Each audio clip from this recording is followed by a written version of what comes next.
reasonably pretty room, right? I think so. And then I went to fix my shower head, but had to find a missing part. And now I have this.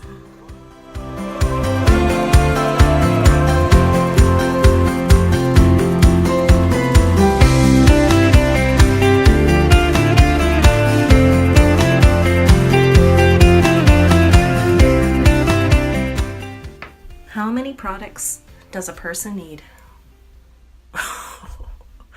And those are all the towels I'm allowing myself to have because I don't have room for more. So I think my plan is to clean and take out the shelves and then paint, and then I am forced to deal with it. I think that's probably the best way. Sorry, bike ride. And here's an update on my closet project in the bathroom. This is all the product I have left. That used to be full, and some of it's still going. And the shelves are all taken out, and it's ready for paint.